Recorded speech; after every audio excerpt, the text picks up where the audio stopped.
नमस्कार दोस्तों, times of पाठशाला में आप सभी का स्वागत है। दोस्तों, आज की वीडियो में हम आपको 25 ऐसे इम्पोर्टेंट प्रश्न बताने वाले हैं जो सभी सरकारी परीक्षाओं में बार बार पूछे जाते हैं।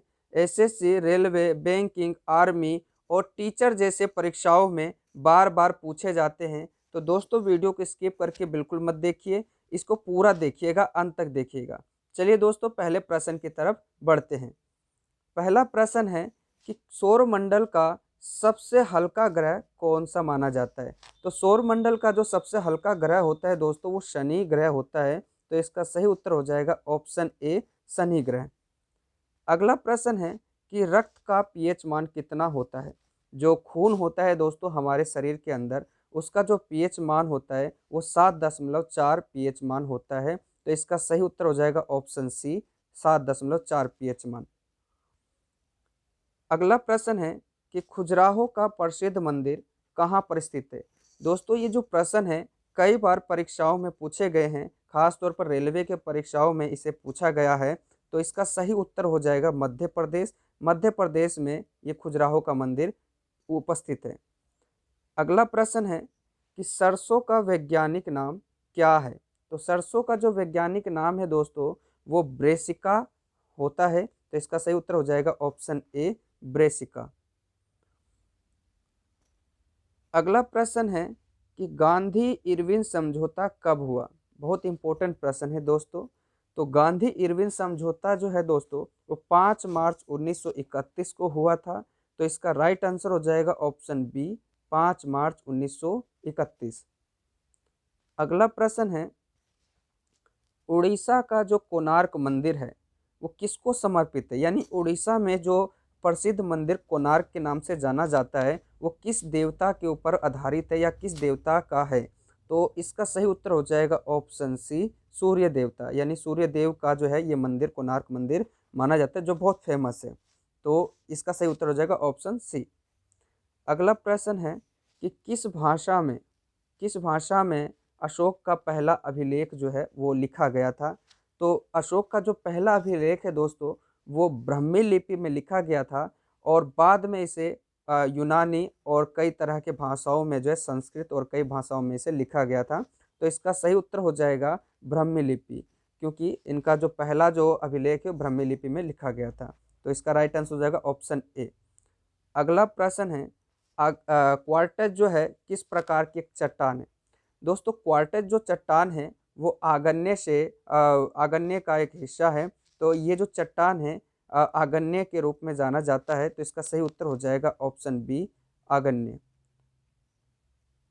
अगला प्रश्न है गुरु रामदास इंटरनेशनल एयरपोर्ट कहाँ पर है। तो गुरु रामदास एयरपोर्ट जो है दोस्तों, वो भारत के पंजाब राज्य में अमृतसर नामक शहर पर है। तो इसका सही उत्तर हो जाएगा ऑप्शन ए, अमृतसर।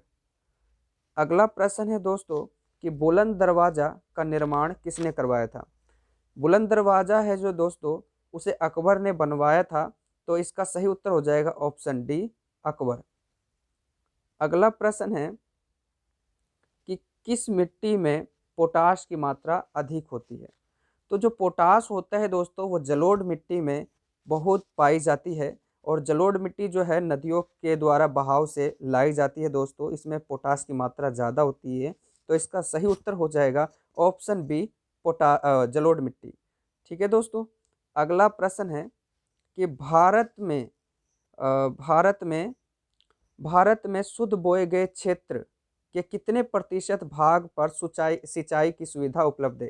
यानी भारत में जो खेती बाड़ी होती है दोस्तों, वो कितने प्रतिशत ऐसी खेती बाड़ी होती है जिस पर सिंचाई हो जाती है। तो भारत में तकरीबन 33% ऐसे क्षेत्र है जहाँ पर सिंचाई उपलब्ध है। तो इसका राइट आंसर हो जाएगा ऑप्शन बी, 33%।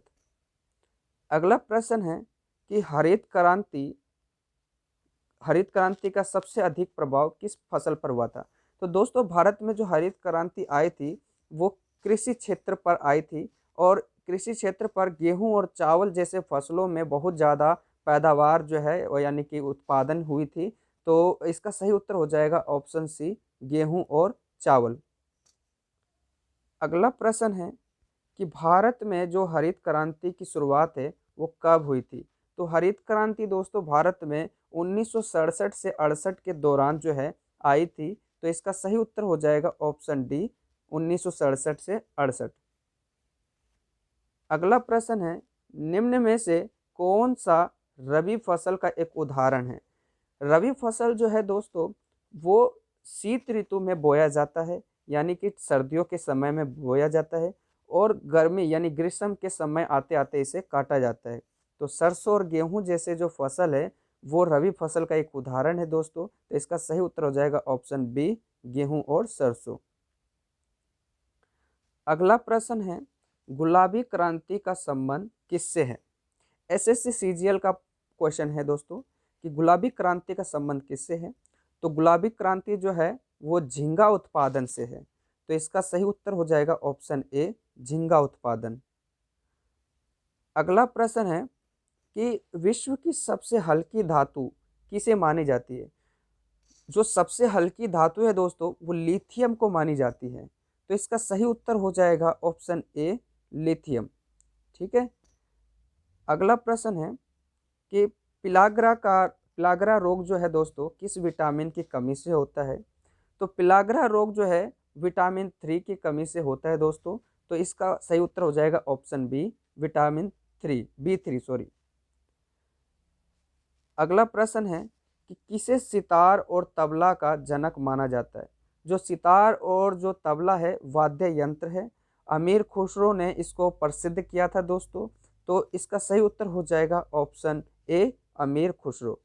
अमीर खुसरो इसका सही उत्तर है। अगला प्रश्न है कि कुचिपुड़ी नृत्य शैली मुख्यतः किस राज्य से संबंधित है?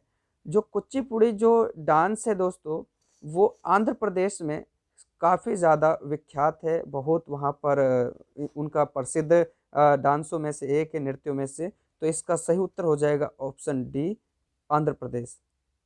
ठीक है। अगला प्रश्न है कि भारत में नोटबंदी के समय, जब भारत में नोटबंदी हुई थी दोस्तों, तो उस समय आरबीआई के जो गवर्नर थे वो कौन थे?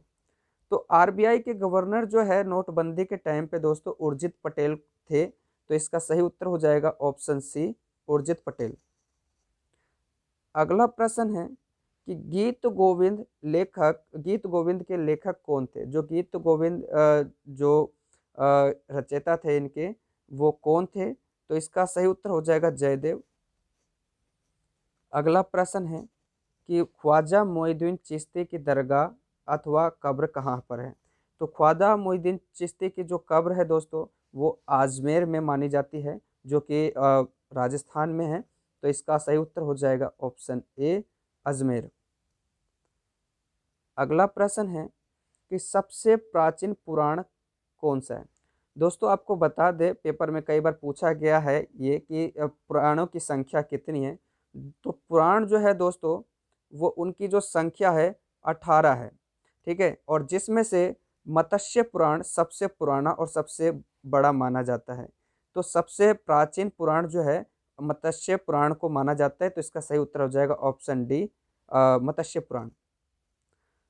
अगला प्रश्न है, ये आखिरी प्रश्न है दोस्तों, कि महात्मा बुद्ध को किस नदी के तट पर ज्ञान प्राप्त हुआ था? तो महात्मा बुद्ध को जो है निरंजना नदी के तट पर इनको ज्ञान प्राप्त हुआ था। तो निरंजना को कई बार पेपर में जो है ना फाल्गु नदी भी कहा जाता है दोस्तों। ठीक है, फाल्गु नदी। तो फाल्गु नदी के नाम से भी इसे जाना जाता है निरंजना। हालांकि इसे संस्कृत में निरंजना कहा जाता है, लेकिन कई पेपरों में फाल्गु नदी के नाम से भी पूछ लेते हैं। तो इसका सही उत्तर हो जाएगा ऑप्शन बी, निरंजना। तो दोस्तों ये हमारे आज के वीडियो का 25 इंपॉर्टेंट प्रश्न थे जो सभी परीक्षाओं में पूछते रहते हैं। दोस्तों आपको वीडियो कैसा लगा है कमेंट करके हमें ज़रूर बताइएगा। और यदि आप चैनल में नए हैं तो प्लीज़ चैनल को सब्सक्राइब कर लें और बेल आइकन को ऑन कर दीजिए, ताकि आने वाली हमारी सभी वीडियो की नोटिफिकेशन और वीडियो आप तक पहुंच सके।